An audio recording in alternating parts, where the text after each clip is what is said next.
De son côté, le porte-parole du secrétaire général de l'ONU a appelé samedi à un cessez-le-feu immédiat et a condamné l'utilisation de groupes armés agissant par procuration. De son côté, le porte-parole du secrétaire général de l'ONU a appelé samedi à un cessez-le-feu immédiat et a condamné l'utilisation de groupes armés agissant par procuration.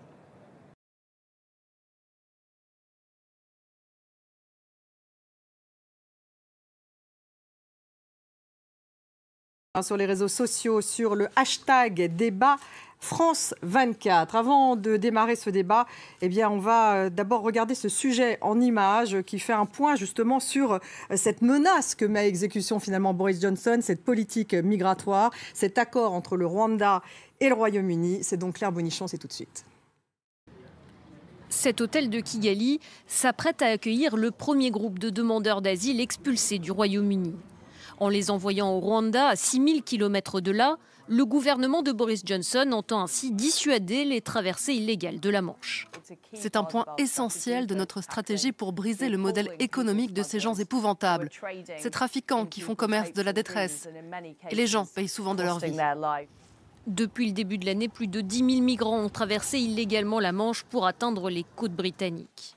Portée par Boris Johnson, la mesure inscrite dans le plan immigration du gouvernement a été validée par la justice, mais provoque un tollé en Grande-Bretagne. Les chefs de l'église anglicane dénoncent une politique immorale. Le prince Charles a lui jugé le projet consternant, tout comme de nombreuses organisations de défense des droits de l'homme. Donc on est en train non seulement de se défausser d'une façon odieuse et tout à fait inhumaine, mais d'envoyer vers un pays qui ne respecte pas les droits de l'homme. C'est une sorte de refoulement, ce qui est tout à fait interdit, pour des personnes qui risquent une persécution. En vertu de son accord avec Kigali, Londres doit financer dans un premier temps le dispositif à hauteur de 140 millions d'euros. Le Rwanda précise qu'il proposera à ces migrants la possibilité de s'installer. Si des personnes demandent l'asile au Rwanda et que leur demande est rejetée dans le cadre du processus que nous avons mis en place ici, elles auront toujours la possibilité de résider légalement au Rwanda. Le Rwanda, où le gouvernement est régulièrement accusé par des ONG de réprimer la liberté d'expression et toute opinion politique, et un pays où la majorité de ces migrants n'ont aucune attache. Amora Makoul, vous qui faites partie justement de ces observateurs de France 24 qui regardaient bien cette info migrants, les informations sur les migrants, comment est-ce qu'on en est arrivé finalement à un tel accord? Est-ce que c'est vraiment la mesure choc de Boris Johnson en termes de politique migratoire? C'est sûr que c'est une mesure choc parce qu'en Union européenne, pour l'instant, c'est encore inédit. Le but de cette mesure, c'est de repousser les migrants, d'éviter ces arrivées par la Manche qui, pourtant, sont records cette année. D'ailleurs, on peut s'interroger sur l'efficacité de la mesure puisqu'on en parle depuis des mois. Les migrants de Calais le savent depuis des mois et on atteint un chiffre record de 10 000 traversées de la Manche depuis le début de l'année, ce qui est bien plus que l'année dernière à la même époque. Donc, ce n'est pas dissuasif, en tout cas pour l'instant. Pour l'instant, ça ne l'est pas. Nous sommes d'ailleurs nous-mêmes allés à Calais en reportage au lendemain de la signature de cet accord. C'était en avril, Exactement, oui, le 14 avril. Et donc les migrants présents là-bas étaient totalement désespérés. Ils n'y croyaient pas, ils étaient incrédules. Beaucoup nous ont dit c'est terrible pour nous, c'est encore pire que ce qu'on pouvait penser. On n'a aucun horizon, mais on va quand même y aller parce qu'on n'a pas d'autre choix que de continuer la route. D'autres incrédules disaient on va quand même attendre de voir ce qui va se passer, mais on va quand même continuer la route parce qu'ils ont des attaches là-bas, parce qu'ils ont un projet de vie là-bas. Beaucoup parlent anglais, ils avaient des projets. Donc je pense que pour le mot choc, oui, ça qualifie bien l'accord. Jean-Claude Samouillet, choc, cruel et barbare, disent les associations. C'est exactement comme ça que vous le qualifieriez? Pour nous, Amnesty International, on ne peut pas transiger avec le droit d'asile. C'est le dernier qui reste aux personnes qui sont persécutées dans leur propre pays. Donc on ne peut pas transiger avec ce droit d'asile. Les personnes qui sont persécutées, tout ce droit d'asile est codifié dans la Convention de Genève. Et la Convention de Genève n'a rien à voir avec les politiques migratoires, ni avec de la compassion. C'est un droit qu'on a donné aux personnes qui sont persécutées dans leur propre pays de trouver l'asile et une protection chez nous. Donc on ne peut pas revenir sur nos propres valeurs, on ne peut pas revenir sur nos propres engagements, comme le fait la Grande-Bretagne aujourd'hui. Denise McShane, vous êtes du Parti travailliste, donc j'imagine que vous êtes opposé à cette politique de Boris Johnson, mais lui, Boris Johnson, dit que c'est pleinement conforme au droit international et au droit national. Et d'ailleurs, pour l'instant, le juge est d'accord avec cette politique. En tout cas, il ne la remet pas en cause. Comme a dit Madame Sylvie Berman, un des grands diplomates de la France, ambassadrice en Chine, en Russie et en Angleterre, au période de Brexit, qui a rencontré M. Johnson plusieurs fois. Et dans son livre, elle est décrite comme un menteur invétéré. Menteur invétéré. J'ai jamais lu une telle description d'un Premier ministre britannique par une des grands diplomates du Quai d'Orsay. Donc, mais le problème en est, c'est avec Boris Johnson, toute sa vie, il ne sait pas la différence entre la vérité et ses mensonges. Bon, les juges ont dit techniquement, légalement, le gouvernement a le pouvoir de faire ça. Et il ne faut pas aussi rappeler que le Danemark est aussi sur la même piste. Le gouvernement sociodémocrate. Oui, on va y revenir, Denis McShane. Mais est-ce que c'est une politique emblématique de Boris Johnson? Exact, c'est totalement cynique. Il est sous une pression énorme. Une majorité de ses députés, qui ne sont pas des ministres, donc ne sont pas payés pour lui, pour leur salaire, ont voté pour qu'il parte du leadership du Parti conservateur et le Downing Street. Il est dans une crise permanent de survie et donc il fait sortir ces petits gestes comme ça, cyniquement, pour dire oui, moi je peux être aussi dur avec les immigrés que les partis de droite, UKIP ou en France, Marine Le Pen ou Éric Zemmour et le reste. Donc, et on regarde à la fin, 10 000 arrivées cette année et 9 ou 10 peut-être envoyés par avion au Rwanda. Et s'ils veulent, ils peuvent quitter leur hôtel, ils ne sont pas en prison, ils ne sont pas gardés par les gardes armés et recommencer le voyage vers leur destin de choix, c'est l'Angleterre. Mais c'est aussi un défi pour toute l'Europe, notre inhabilité de faire en sorte que les pays qui expulsent ces réfugiés ne sont pas des pays avec un traitement plus décent, une économie qui marche pour que la population reste chez eux. Alain Mukuralinda, qu'est-ce qui a motivé vraiment le Rwanda à signer cet accord avec le Royaume-Uni? Est-ce que c'est un coup politique pour le Rwanda? Est-ce que c'est une opportunité économique? Je dirais d'abord que le Rwanda a été motivé par l'expérience que le Rwanda a dans ce domaine. Depuis une décennie, 2-3 décennies, les Rwandais ont vécu ce genre de situation comme réfugiés, comme migrants. Et puis ils ont vécu encore une fois cette situation quand les Rwandais sont revenus au Rwanda et quand on a accueilli aujourd'hui plus de 130 000 réfugiés sur le territoire rwandais. Donc, partager le peu qu'on a, partager notre territoire, c'est quelque chose qu'on est habitué à faire. Mais alors, oui, allez-y. Nous voyons depuis, on est en train de nous parler du cynisme, on est en train de nous parler de transiger avec les droits de l'homme, mais je pense que le plus important est de se poser la question si on doit toujours continuer à regarder les gens mourir dans les déserts, les gens entre les mains des trafiquants humains, les gens en train d'être transformés en esclavage dans l'esclavagisme moderne, les noyades. Est-ce qu'on peut, pendant 5, 6, 7 ans, 10 ans, continuer à regarder et croiser les bras? Donc, le Rwanda est motivé par le fait qu'aujourd'hui, il faut sauver des vies, il faut sauver ces gens de ces maîtres, de ces criminels. Vous avez l'impression de les sauver lorsque, effectivement, parce que c'est ce que disait monsieur Jean-Claude Samouillet, c'est en fait, ça viole la Convention de Genève. La Convention de Genève, elle proscrit le refoulement des demandeurs d'asile vers un pays où les libertés sont menacées. On sait que le Rwanda, ce n'est pas vraiment une démocratie complète. Il y a vraiment des associations qui se plaignent, en tout cas, d'atteinte aux droits de l'homme dans votre pays. Donc, s'il y a une violation de la Convention de Genève... Cela aurait posé des problèmes si l'accord qui a été conclu entre le Rwanda et le gouvernement britannique avait interdit à ces associations ou à n'importe qui d'aller vers les tribunaux, les cours et tribunaux. Cela a été fait. Si le juge estime que le programme peut continuer, c'est que d'un autre côté, il confirme que cet accord ne viole aucun traité, ne viole aucune loi. Jean-Claude Samouillet, oui, peut-être que vous pouvez répondre là-dessus. Pourquoi est-ce que le juge britannique, effectivement, lorsqu'il a été saisi par les associations, au final laisse Boris Johnson mettre en place la politique migratoire de son choix, y compris lorsqu'elle est si stricte? Alors si j'ai bien compris, ils ont limité le nombre de personnes qui vont quitter en tout cas le territoire britannique. Oui, parce que les autres personnes sont en procédure, justement, ont ouvert un recours. Donc sur les, je crois, 31 personnes qui étaient prévues au démarrage, il n'y en a que 7 qui prendraient l'avion ce soir ou demain matin à la première heure. Mais donc il y en a 7, ça veut dire que le juge laisse passer ce principe d'une politique migratoire stricte. Laisse passer, mais quand on pense que ces gens qui viennent d'Irak, qui viennent d'Iran, qui viennent d'Afghanistan, ont subi les pires atrocités dans leur propre pays, les pires persécutions dans leur propre pays, ont subi les pires atrocités tout au long du parcours, et n'ont qu'un seul objectif, c'est d'aller en Angleterre parce qu'ils y ont de la famille ou une communauté ou une diaspora importante, et qu'on va les refouler 6000 km dans l'autre sens, mais c'est le degré zéro de l'humanité. Enfin, on peut pas, les gens ne sont pas des marchandises, quoi. Leur projet, c'était de rejoindre leur famille,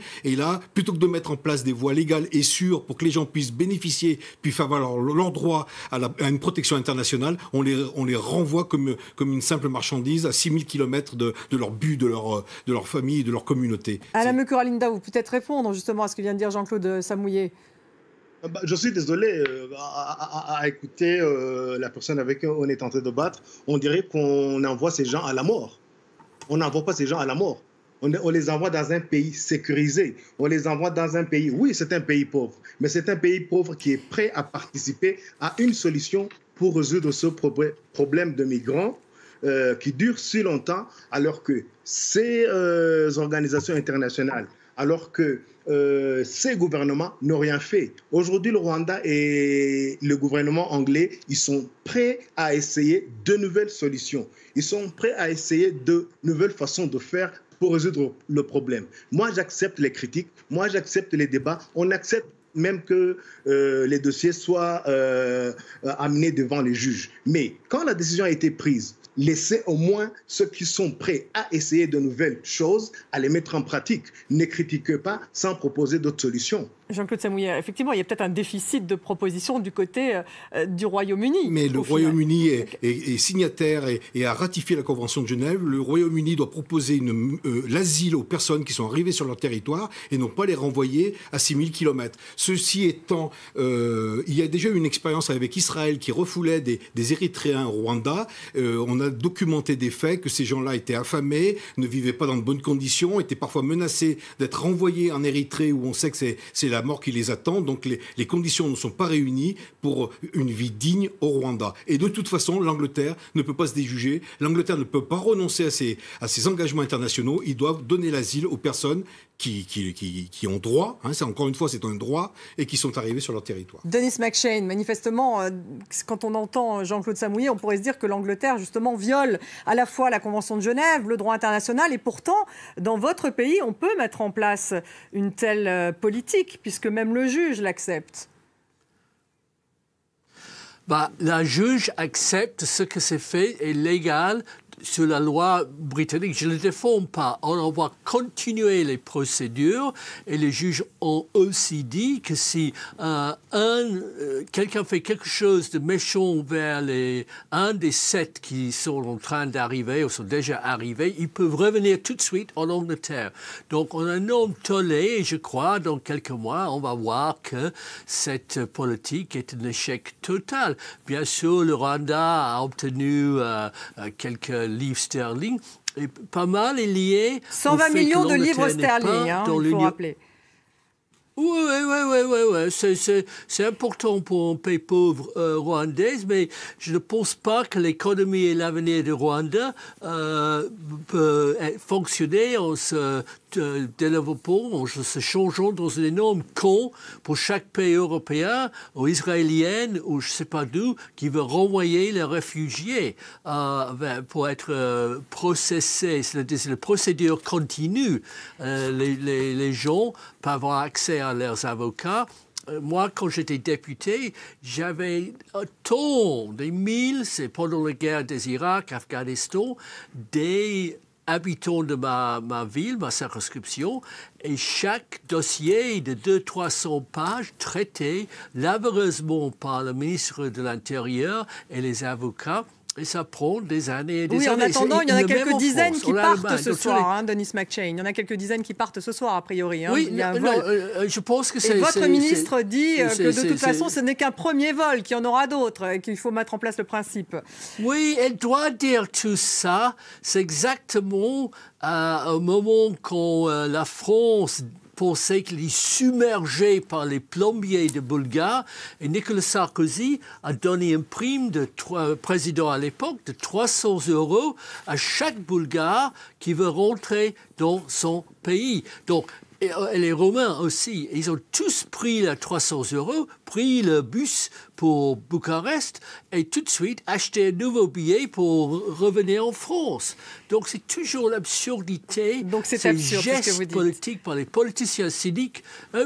Amara Makoul, attendez, je vous interromps, Denis McShane. Je vais faire honte. Je vais faire justement réagir Amara justement sur. Est-ce que vous pouvez nous dire un petit peu, Amara, comment ça se passe parce qu'en fait, on a l'impression que le projet de loi de Boris Johnson distingue les bons réfugiés des mauvais réfugiés. Donc il y a ceux qui arrivent par procédure d'admission agréée par l'État, et puis il y a ceux qui arrivent en situation irrégulière et qui demandent l'asile à la frontière. Donc ce sont ces faux réfugiés entre guillemets qui sont envoyés au Rwanda. Il y a des distinctions qui sont faites. C'est ça, tout à fait. Donc là, le plan en fait concerne tous ceux qui arrivent illégalement. Que ce soit, il y a eu une confusion entretenue pendant un moment, on pensait que c'était uniquement ceux arrivés par la Manche. Mais en fait, c'est tous, même ceux qui arrivent par la route dans des camions.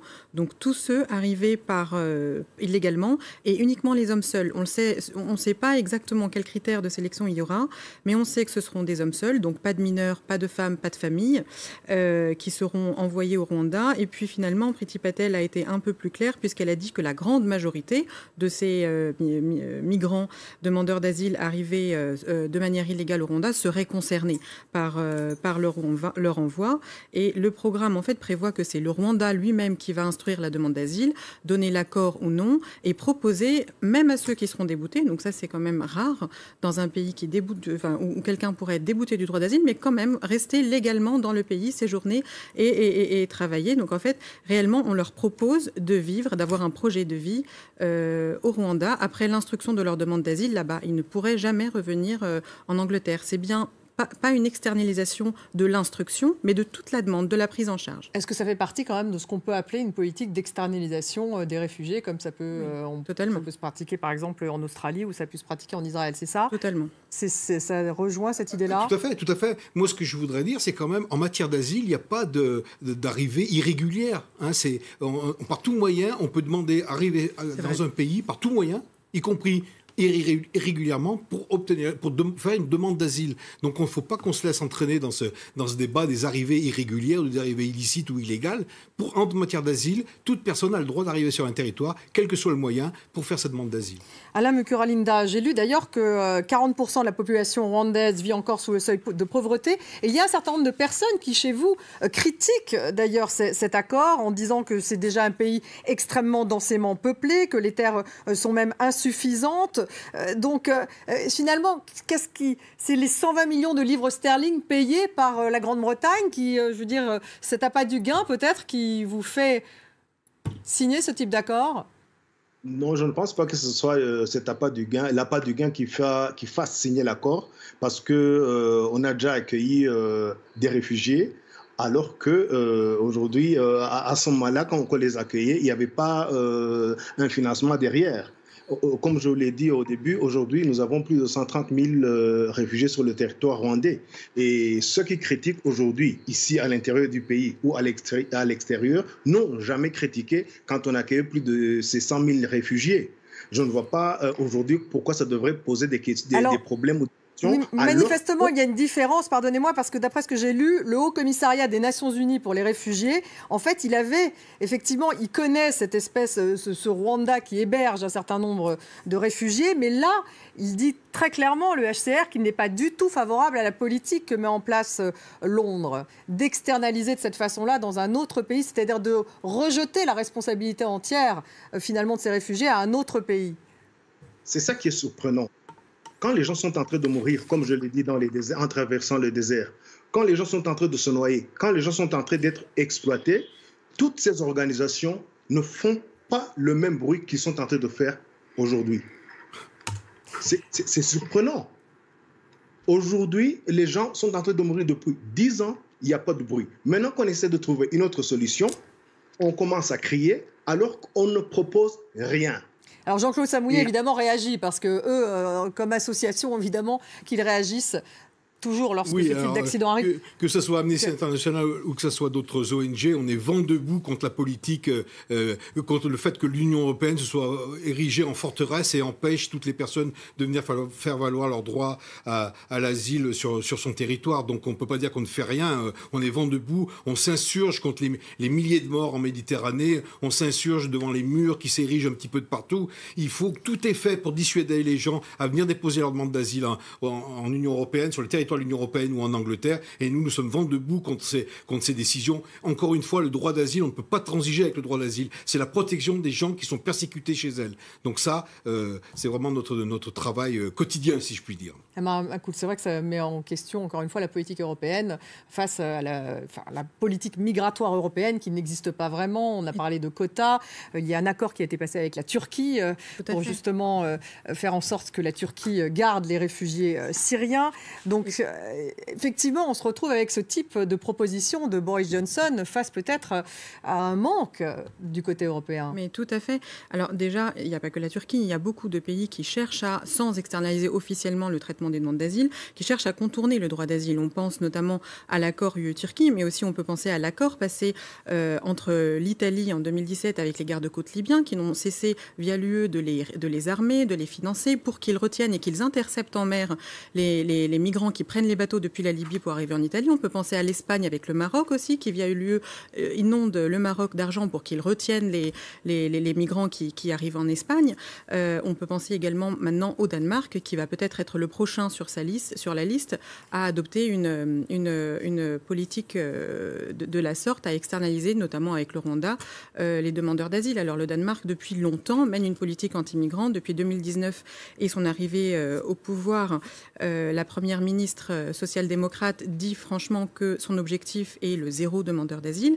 Elle avait déjà proposé, même avant d'être au pouvoir en 2017, une loi pour passer des accords avec les pays africains pour créer des centres de tri de migrants dans des pays africains. Aujourd'hui, elle est en passe de faire passer cette loi, notamment avec le Rwanda, et elle a déjà notamment organisé des renvois d'Afghans ou de Syriens vers l'Afghanistan et la Syrie, qu'elle considère comme sûrs, même après l'arrivée au pouvoir. Donc il y a une sorte de tendance vers cette externalisation des réfugiés. Mais c'est atroce ce qui se passe avec le Danemark, avec le renvoi de réfugiés syriens en Syrie. On sait, nous avons documenté à Amnesty International les atrocités qui sont commises sur ces gens qui reviennent dans leur pays, des viols, des tortures, des exécutions sommaires, parce qu'ils sont considérés comme agents de l'étranger, ils sont considérés comme des traîtres au régime de Bachar. Donc dire que la région de Damas est sûre et qu'on peut renvoyer des réfugiés syriens, mais c'est une atrocité sans nom, c'est une indignité sans nom. Heureusement, il n'y a pas encore eu d'expulsion réalisée encore, mais les gens n'ont plus la protection au Danemark. Les réfugiés syriens n'ont plus la protection au Danemark. Donc il y a un mouvement de fond, il y a une lame de fond où on remet en cause complètement le droit d'asile, et ça, on peut pas tolérer ça. Ça, c'est intolérable. D'ailleurs, ils ont passé une première étape avec les réfugiés syriens. C'est vrai qu'ils n'ont pas encore été renvoyés, mais ces personnes à qui on a retiré le titre de séjour, donc qui étaient légales, qui sont devenues illégales, sont placées en rétention sans date butoir de sortie de la rétention. Elles ne peuvent pas être expulsées parce qu'il n'y a pas encore d'accord avec Damas, mais en tout cas, elles ne vivent plus. Leur vie est suspendue. Donc le Danemark... Et quand on parle, vous parliez tout à l'heure des renvois de l'aide aux gardes-côtes libyens par l'Italie, mais même il y avait une tentative par la France qui voulait offrir 6 bateaux aux gardes-côtes libyens, mais quand on sait ce qui se passe dans les camps de migrants en Libye, mais c'est le degré zéro de l'humanité, quoi. Les gens, c'est des travail forcés, viols forcés, prostitution forcée, enfin c'est les ventes d'esclaves qu'on avait vus il y a quelques années sur la chaîne CNN, donc c'est intolérable. On peut pas transiger, on peut pas négocier avec ces pays. Alain Mukuralinda, comment est-ce que vous, au Rwanda, vous garantissez à la fois la sécurité de ces réfugiés qui vont arriver? On a vu qu'ils allaient être accueillis dans des hôtels, c'est bien cela, et qu'ensuite ils auraient peut-être la proposition de rester, même s'ils sont déboutés du droit d'asile. On n'a même pas le garantir aujourd'hui parce que le territoire rwandais est déjà sécurisé.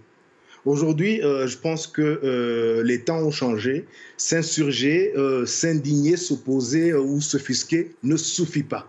Aujourd'hui, il faut proposer des solutions concrètes. Et c'est ce qu'on va proposer à partir de demain, dès que la première personne sera arrivée, ils seront bien accueillis, ils ne seront pas en prison, ils seront libres, ils pourront travailler, ils pourront étudier, ils vont apprendre le Kinyarwanda, ils pourront se faire soigner, ils pourront avoir des avocats si c'est nécessaire. Pardonnez-moi de vous interrompre, Alain Mukuralinda, mais vous ne faites pas juste ça pour la beauté du geste. Pourquoi pas? On le fait aussi pour la beauté des gestes. Comme je l'ai dit, on le fait parce qu'il faut sauver des vies. Si les gens ne veulent pas le croire... Parce que là, il y a quand même un contrat de 120 millions de livres à la clé. Hein, et manifestement, ça n'est que le début. Donc 145 millions d'euros. Ce qui est normal, madame. Chaque chose a un coût. Et on n'a pas honte de le dire. Les uns vont nous traiter d'avoir acheté ou vendu des êtres humains. Bon, c'est comme ça. On ne peut pas empêcher les gens de voir ou de prendre telle ou telle position. L'essentiel est que ce problème puisse trouver un jour une solution. Et la première fois qu'on va essayer, de l'autre côté, il n'y a pas de proposition, donc s'insurger et s'offusquer ne suffit pas. S'il n'y a pas de solution, si vous n'avez pas des idées à mettre en place, laissez ceux qui ont des idées le faire, madame. Denis McShane, justement sur Boris Johnson, il va y avoir bientôt une réunion d'ailleurs qui a lieu à Kigali, il me semble, c'est très bientôt, il me semble, c'est sur la réunion du Commonwealth, dans lequel va se joindre le prince Charles, qui lui d'ailleurs a dit, en tout cas en privé, qu'il s'opposait totalement à cette mesure. Est-ce qu'on est dans le cadre, je dirais, finalement, d'une mesure très politique, d'un rapprochement peut-être plus business entre le Rwanda et le Royaume-Uni? Oui, je persiste et signe.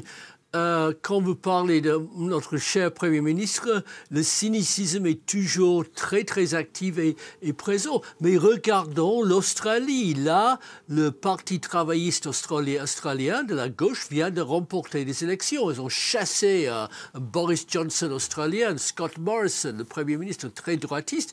Mais est-ce que le nouveau gouvernement de gauche va changer la politique de refoulement, c'est-à-dire les Australiens placent chaque réfugié, ou pas mal, dans un bateau, l'envoyer 1000 kilomètres quelque part dans l'océan Pacifique, dans cette petite île, et là, leurs applications pour avoir le refuge en Australie sont considérées et traitées. Je le regrette énormément. Nous avons détruit le régime de Libye. C'est un régime méchant sous Kadhafi, mais on a ouvert les portes à l'enfer. Mais le président Sarkozy et toute la France et les militaires français étaient très fiers que la France a libéré Libye. Idem en Syrie. Je n'aime pas le régime de Bachar al-Assad. Mais quand vous détruisez un régime, ne soyez surpris que tout le monde veut partir.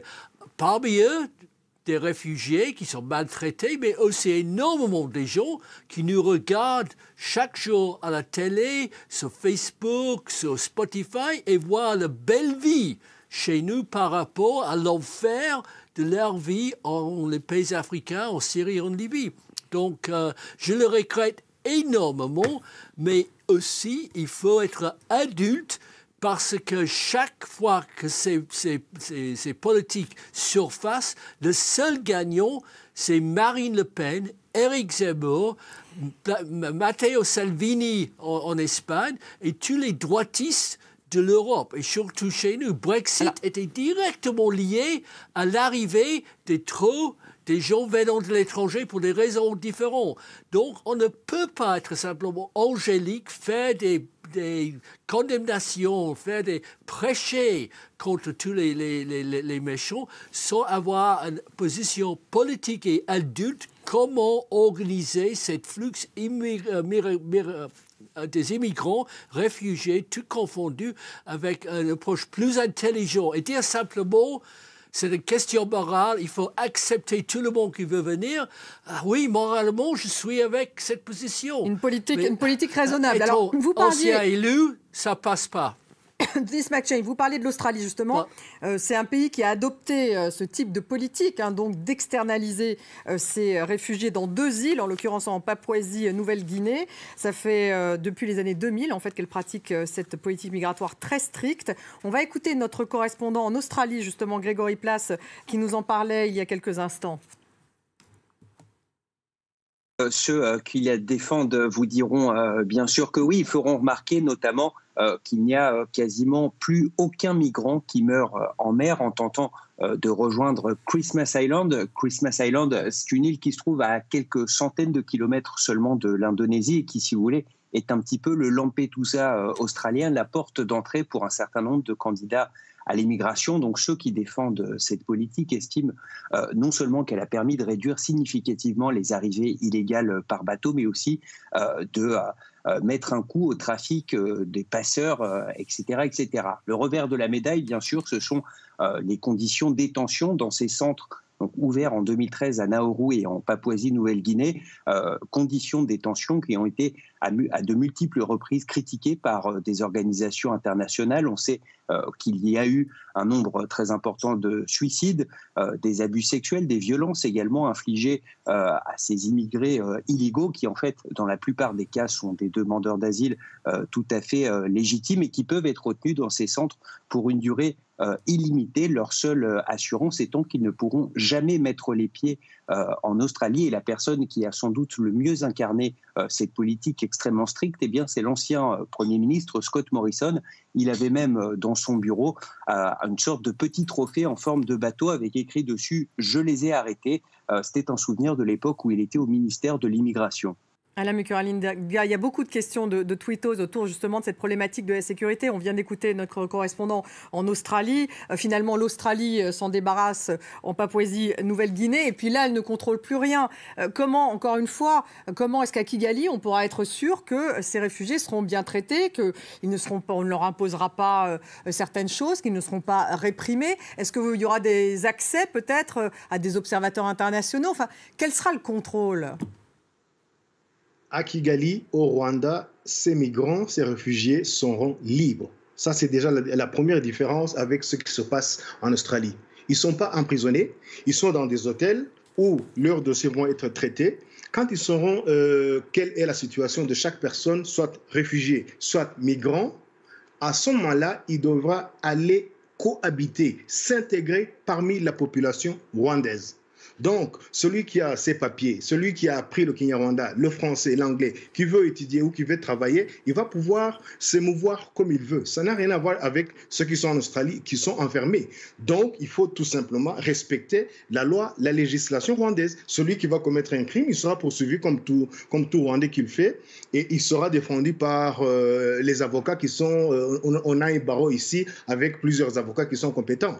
Donc, il n'y a pas à se poser de questions sur la sécurité ou sur la façon dont ils seront traités. Mais vous ne trouvez pas, vous ne pensez pas que cette mesure soit immorale tout de même, parce qu'ils n'ont pas le choix, très clairement. Donc c'est un aller simple pour Kigali, de Londres-Kigali, avec peut-être cette envie, ce que disait bien ma collègue Amara, de retourner au Royaume-Uni, ou c'est ce que disait aussi Dennis McShane. Et d'ailleurs, la politique australienne montre finalement pas vraiment de gros succès, puis elle a coûté très cher à l'Australie. Il y a quelque chose d'immoral, si vous voulez. Il n'y a pas quelque chose d'immoral parce que celui qui arrive ici au Rwanda, il aura le choix, soit de rester ici au Rwanda, soit de retourner chez lui. Mais non, il n'aura pas ce choix puisqu'on le met dans un charter et qu'il arrivera au Rwanda. Comment est-ce qu'il aura le choix de quitter le Rwanda? Pardonnez-moi, mais...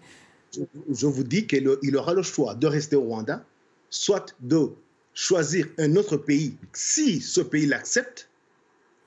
Mais le pays ne va pas l'accepter. Enfin, il sera coincé. Il sera coincé. Ou de retourner dans son pays d'origine. Il ne sera pas coincé. C'est surtout ce qui... Alors, c'est le problème. Justement, Jean-Claude Samouillet vous répond. Son pays d'origine, si c'est effectivement l'Afghanistan ou le Soudan du Sud, enfin, ou la Syrie, enfin... Oui, on ne peut pas dire ça. S'il a fui son pays d'origine, c'est parce qu'il y est persécuté. Donc, en aucune façon, il va vouloir retourner dans son pays d'origine. Faire le choix. Il faut que les choses soient bien claires. Soit il reste au Rwanda, soit il choisit de retourner dans son pays, soit il choisit un autre pays si ce pays l'accepte. Donc, il ne faut pas croire que les gens sont envoyés ici pour être enfermés au Rwanda. Non, ça, ce n'est pas correct, madame. Ça me paraît être tout de même un aller simple, Amara Makoul.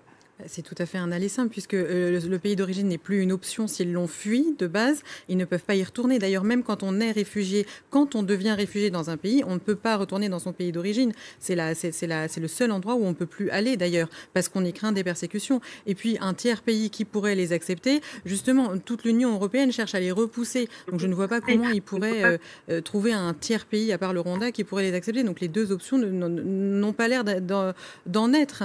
Le problème, là, c'est qu'ils ne peuvent pas Je vous demander. interromps parce que Emmanuel Macron va s'exprimer en direct de Roumanie et ses priorités au direct.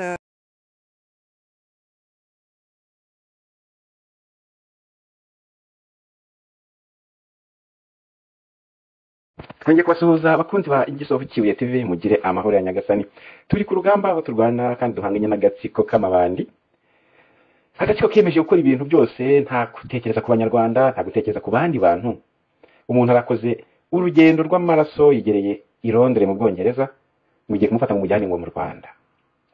Abantu bazishyuza, abantu bazishyura, abantu ntibazajyana umwenda. Amakuru agezweho rero atugeraho muri kano kanya kuri Igisovu Kibuye TV nuko urukiko rw'Uburayi rwahagaritse iyoherezwa ry'abantu mu Rwanda kubera ko ngo bitubahirije amategeko agenga byibuze Ubwongereza uyu munsi, kubera ko ntibyari bijyanye, ntibyari byubahirije amategeko. Bityo indege byatangiye hagenda bagabanuka ku munota wa nyuma hasigaye abantu 6, ku munota wa nyuma y'igihe indege habura iminota mike ngo ihaguruke, nibwo noneho ubucamanza bw'Uburayi n'ubw'Ubwongereza byisubiyeho bakemeza ko rwose indege itashobora gutwara abo bantu kubera ko binyuranyije n'amategeko. Kagatsiko rero katubwira ngo ibintu ni amategeko, ariko abantu batareba abandi bantu muzapfa mwihambe kwera. Abantu mudashobora kureba abandi bantu ngo murebe agahinda k'abandi bantu, ni mukireba ubwanyu mwenyine. Mwimbaza igihe mwari mwarahunze muri mu mahanga, iyo babirukana, iyo babahinda kandi iwanyu muri kwaka, byari kugenda gute sha? Byari kugenda gute? Bakababuza kwiyorganiza ngo mutere u Rwanda, byari kugenda gute? Mwari kumva iki? Ngayo nguko, ariko mwiseke cyane, mwiseke kandi mwongere mwisuzugure. Nibishoboka mugende muyore ibyondo mwisige mu maso kugira mwicishe bugufi imbere y'Imana ibababarire. Naho bitabaye ibyo muzapfa mwihambe. Imana izabagaragaza buhoro buhoro, umunsi ku munsi, umunsi ku wundi. Ntabwo muri abantu beza. Aya mariya abantu barize shaho azabagezayo. Iri bana muri gukoza u Rwanda muri suzuguza imbere y'amahanga. Bose bari kuvuga ngo u Rwanda nta kintu ngo rwirebera ni inoti gusa. Dobe twabaye icyo ry'imigani ry'abantu bafite inda barya karika n'akatarika. Niko bose bari kubivuga. Muri ko babibona. Aboneganya wa minisitiri ibihwahwa. Aboneganya wa minisitiri mu bihwahwa rwose. Ngaye guko abanyarwanda ubwo iyo ndege iburijwemo n'ubundi rugamba rurakomeje. Mu kanya nababwiraga ko ambasade ya Amerika itangaje u Rwanda n'amahanga yuko ingabo z'u Rwanda zinjiye muri Kongo, koko Sena ya Amerika yavuga iti u Rwanda rugomba kwishyura ibintu biri gukora aya maraso ruri kumena muri Kongo. N'abantu benshi batangiye guhaguruka, ariko nababwiye kare urugendo byacu byabanje hano surashya u Rwanda, ku mateleviziyo yose ari u Rwanda batayibona nyine izo skandale, kwica abantu muri Kongo, kwica abantu mu Rwanda, inzara kwica abantu, ibinyoma, abakozi batari guhembwa, abanyeshuri bo muri kaminuza batari guhembwa buruse zabo kandi abenshi zari batari twari tubatunze, abana b'abacika cumu bakuye muri ziriya hoteli ngo kugira ngo bazane mabimukira. Ibyo byose nyine bikavuga ngo ni abantu bishakira inoti, ni abantu bishakira kashi, ibindi ntimubarebe. Iyo umeze gutya rero shaho agatsiko urangira nabi, urangira nko kumurangiye nyine. Umuntu ashati yabaha igihe. Abanyarwandakazi ni mukomere, ni muhagari, mushikame, tugomba gukora umuti. Twatangiye ino season yo kwamagana no kurwanya agatsiko, benshi batubwira ngo ariko ni mwicecekere, agatsiko karakomeye, ibi tangazamakuru by'isi byose ngo kabikontorora. Okay, niba ari ukabikontorora kadushyire ibyacu natwe dukontorora, tubwire abanyarwanda n'abazifuza kubyumva. Ejo mwumvishe ko FBI ibasha kubona amakuru, izo za Human Rights Watch zibasha kubona amakuru. Njye nimwe mu makomenti kagahinda kanyu byose ikoranabuhanga ryaraje barabifite. Icyo byose birazamuka kagera bigomba kujya. Niyo mpamvu bahamagara kudaceceka, ni mwandike, ntimushyire amazina yanyu, ariko muvuge bitari kugenda neza aho muherereye wanyu mu midugudu. Bitabaye ibyo mwashiriza, babashiriza bikarangirira aho ngaho. Gusa Imana ntabwo izabyemera, yarahagurutse yaduhagurutsa ngo tuze tukubita agatsiko, twese nk'abanyarwanda twicure, duhaguruke tukanyanyagirana. Muhumure, ibintu byose bitangira buhoro buhoro, ariko nyine bigenda bikura. Umwana avuka ari uruhinja, mu myaka 100 akaba ari agasaza kagenda gakukuza. Niyo mpamvu bavuze ngo ntawe n'uvuka yuzuye ingobyi nyine. Ubwo natwe intambara yacu yatangiye bushoti, uyu munsi mubona ko iyo bagwaye nk'iyo raporo ya FBI yabyo byose tuvuga twashyize hanze, tuvuga uti wow, akazi karakozwe. Voilà. Iyi ntambara muri Kongo rero mwaje mwirebere. Paul Rusesabagina rero, Cyuma Hasani rero, Karasira Aimable rero, Idamange Yvonne Ryamugwiza rero, ba Rashid bateho. N'abandi ntavuze barimo ba Victoire Ingabire, barimo ba Padiri Thomas Nahimana, barimo ba Ntagara, barimo ba Flora na Kabineti. Abanyarwanda, burya ntabwo ari ubu ngubu hari icyahindutse, hari icyo Imana yaduhaye. Gushirika ubwoba, guhangana n'aya mabandi, tukageza amageragere, twirebera gutya tuyakaniye turi kuyareba. Umunsi wafataga Paul Rusesabagina, nuko twibabwira tuti bakoze hasi bararangiye. Byaracweje gato ariko murabona aho bigeze, ntabwo byari byazimye. Ibintu byose bigenda bifite ukuntu bigenda, twe tujye mu mwanya mwiza kugira ngo opportunité yipresenta duhita dufata imbuto twirira. Ale naho mukanya mugira ibihe byiza, Imana ikomeze ibarinde. Twamaganiye imyuka mibi ya dayimoni, dusenge tuyisenge tuyishwanyaguze tuyitwike mu izina ry'Uhoraho. It's like they're sending them to their death, because it's just not clear what these guys are thinking, to send people to die while they are watching. Are they ready to carry on the blood of each and everyone going to that country tomorrow? If they felt the country was safe, why would I leave Uganda and leave Rwanda and come to the UK? I would have just crossed to Rwanda. But I felt it was not safe, because I've been there before. I have led protests against all protests that have tried to put up laws against the LGBTQ in East Africa at large. I know what the community thinks. République démocratique du Congo, où les rebelles du M23 ont capturé la ville stratégique de Bunagana, à la frontière ougandaise. Les soldats congolais auraient été forcés de se retirer de la ville à peine 24 heures après avoir affirmé avoir repoussé les attaques des rebelles. Selon l'ONU, les violences de ces derniers jours ont forcé au moins 25 000 personnes à fuir. Les détails avec Clément Bonneau. La société civile, les affrontements ont éclaté tôt ce dimanche le long de la frontière entre la RD Congo et l'Ouganda. L'armée congolaise a dans un premier temps repoussé plusieurs attaques des rebelles du M23, mais les combats se sont intensifiés après la tombée de la nuit, obligeant l'armée à se replier dans la ville de Bunagana, qui est un centre très important de commerce transfrontalier. Tôt ce lundi, les rebelles ont attaqué Bunagana et l'armée congolaise s'est retirée. Dans un communiqué publié lundi soir, l'armée accuse les troupes rwandaises d'être directement impliquées dans la prise de Bunagana. Certaines organisations de la société civile, de leur côté, affirment que l'Ouganda aurait également apporté son soutien. Ces dernières semaines, en tout cas, les affrontements se sont multipliés entre l'armée congolaise et les rebelles du M23, une milice défaite en 2013 mais qui a fait son retour en novembre dernier. La RDC accuse le Rwanda de soutenir le groupe comme il l'a fait par le passé, tandis que Kigali accuse l'armée congolaise de coopérer avec les FDLR, un groupe armé rwandais dont certains membres sont issus des milices qui ont perpétré le génocide de 1994 contre les Tutsis. Cette montée des tensions inquiète la communauté internationale. L'Union africaine a appelé lundi le Rwanda et la RDC à donner la priorité aux pourparlers en cours à Nairobi, ainsi qu'aux efforts de médiation du président angolais João Lourenço. De son côté, le porte-parole du secrétaire général de l'ONU a appelé samedi à un cessez-le-feu immédiat et a condamné l'utilisation de groupes armés agissant par procuration. De son côté, le porte-parole du secrétaire général de l'ONU a appelé samedi à un cessez-le-feu immédiat et a condamné l'utilisation de groupes armés agissant par procuration.